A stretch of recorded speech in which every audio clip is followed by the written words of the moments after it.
Ahilyanagar citizen news, जे आपल्या मनात तेच आमच्या बातमीत। श्री साईबाबा संस्थान, विश्वस्त व्यवस्था शिर्डी आणि नाट्यरसिक संत आणि शिर्डी ग्रामस्थ यांच्या सहकार्याने आयोजित श्री साई सच्चरित पारायण सोहळा 2026 याचा भक्तिमय आणि मंगलमय वातावरणात उत्साहात शुभारंभ झाला।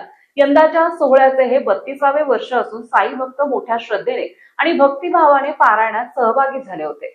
साईबाबांच्या चरणी श्रद्धा ठेवून साई सच्चरिताचे वाचन आणि चिंतन केल्याने मनाला शांती, समाधान आणि सकारात्मक ऊर्जा मिळते। साईबाबांनी दिलेली श्रद्धा आणि सबुरी ही शिकवण आजच्या धावपळीच्या जीवनातही प्रत्येकासाठी मार्गदर्शक ठरत आहे। साई सच्चरितातील विचार आचरणात आणल्यास जीवनाला योग्य दिशा मिळण्यासोबतच सेवाभाव, माणुसकी आणि सदिच्छारांची प्रेरणा मिळते।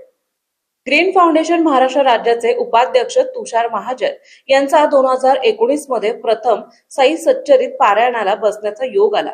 त्यानंतर दरवर्षी साईबाबांच्या कृपेने पारायणामध्ये सहभागी होण्याची संधी मिळत गेली। 2019 ते 2026 या भक्तिमय प्रवासात यंदा पारायणाचे 8वे वर्ष पूर्ण होत असल्याने हा क्षण विशेष आनंददायी आणि भावनिक असल्याची भावना व्यक्त करण्यात आली।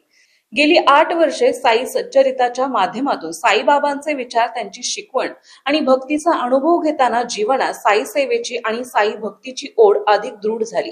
पारायणाच्या माध्यमातून मिळणारे मानसिक समाधान, सकारात्मक विचार आणि सेवाभावाची प्रेरणा ही शब्दात व्यक्त करणे कठीण असल्याचं यावेळी सांगण्यात आले।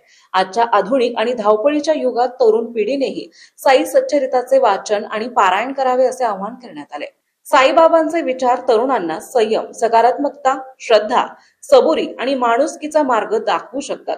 सुखी, समाधानी आणि आनंदी जीवन जगण्यासाठी साई सच्चरितातील शिकवण आत्मसात करणे अत्यंत उपयुक्त ठरते।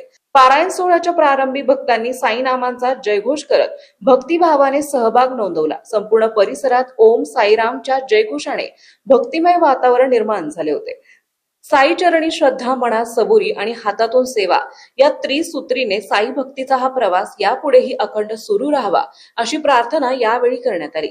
अहिल्यानगर प्रतिनिधी अण्णासाहेब बनसोडे।